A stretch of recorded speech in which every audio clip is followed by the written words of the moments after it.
AIDS Odisha राज्य परिषद तरफ आम सामाजिक सम्मेलनी एथपाई करुचु जे आम ओडिशार स्वाभिमानी जनसाधारण को निवेदन करने चाहूँ ये त्रुटिपूर्ण अवैज्ञानिक बही सरकार प्रकाशित कर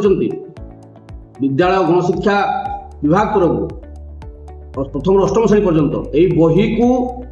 समस्त जनता संपूर्ण भाव में वर्जन करते गाँ गंडा को आरंभ कर सहर पर्यंत यही बही को वर्जन करूँ एवं पुरातन बही को ग्रहण करूँ।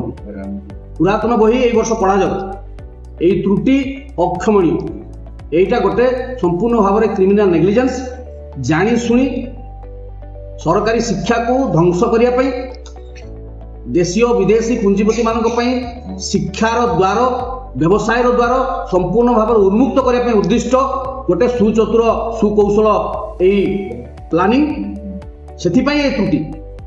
हजार हजार त्रुटि अच्छी ये त्रुटि संख्या दिन को दिन वृद्धि पाँच और वृद्धि पाइब केवल बनानगत अशुद्धि नुहे केवल तथ्यभित्तिक भूल नुहे एथिरे मध्य रही संपूर्ण भाव में शिक्षा को गैरिकीकरण करवा शिक्षाटा को फाशीवादीकरण कर गोटे हीन चक्रांत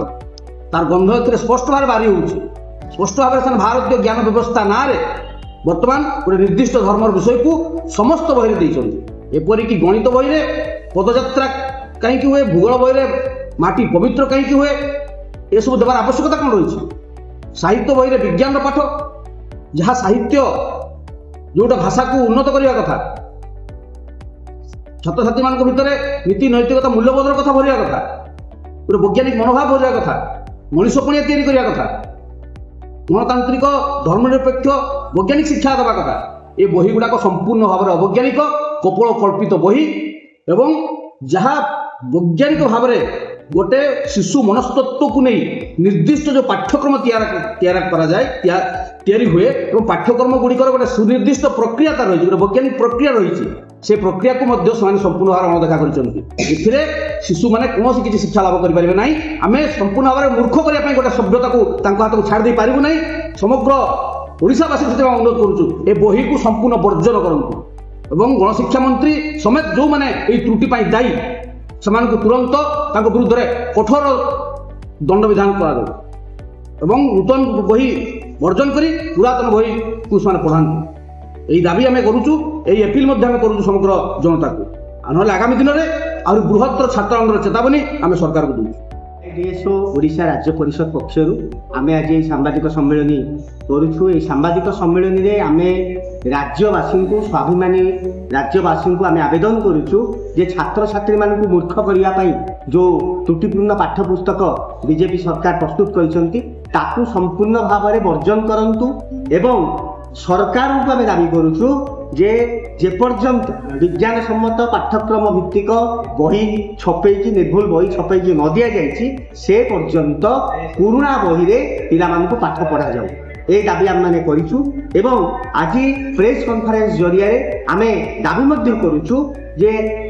जो मैंने त्रुटिपूर्ण बही छपेबार इनवल्व से विरुद्ध में कार्यानुष्ठान नि जाऊ आपण मैंने जानती जे जिते त्रुटिपूर्ण बही छपा है जो आम मैंने आंदोलन कलु एआईडीएस तरफ आंदोलन कलु सरकार गोटे करिजेंडम गोटे संशोधित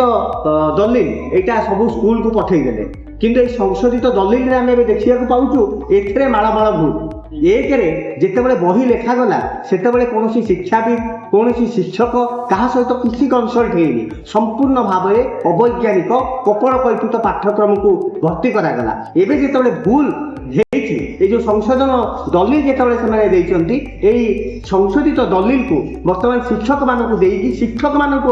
पुनर्बार चाप एम पकई आपको आम कठोर भाषा एआईडीएस तरफ आम निंदा करूँ आउ गोटे विषय आपण कहूँ चाहूँ जे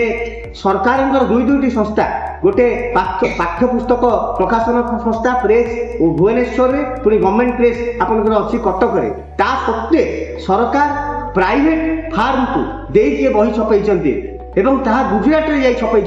एक कोटी कोटी टंकार दुर्नीतिर कथा बर्तमान लोकलोचन को आसूची बर्तमान लोकलोचन माने जनगणर चर्चार विषय पाल्टी तेणु यही गोटे परिस्थिति रे समस्त दुर्नीतिग्रस्त जो मैंने अच्छा विरुद्ध में कार्यानुष्ठान नवा दरकार एवं ତୁରନ୍ତ ଏହି ଅବୈଜ୍ଞାନିକ ପାଠ୍ୟକ୍ରମ ଏବଂ ତ୍ରୁଟିପୂର୍ଣ୍ଣ ପାଠ୍ୟପୁସ୍ତକକୁ ସମ୍ପୂର୍ଣ୍ଣ ପ୍ରତ୍ୟାହାର କରିବା ପାଇଁ ସରକାର ଆମ ଦାବିକୁ ମାନନ୍ତୁ। ଜାତୀୟ ଶିକ୍ଷାନୀତି 2020 ଯିଏ ହେଉଛି ମୂଳ, ଯାହା ଯୋଗୁଁ ଏ ଶିକ୍ଷାର ଘରୋଇକରଣ ବ୍ୟବସାୟୀକରଣ ଏ ନୀତି ଚାଲିଛି, ଏ ସମ୍ପୂର୍ଣ୍ଣ ଭାବରେ ଜାତୀୟ ଶିକ୍ଷାନୀତି 2020କୁ ପ୍ରତ୍ୟାହାର କରାଯାଉ, ଏ ଦାବି ଆମେ ଏହି ସାମ୍ବାଦିକ ସମ୍ମିଳନୀ ଜରିଆରେ ଆଜି କରୁଛୁ।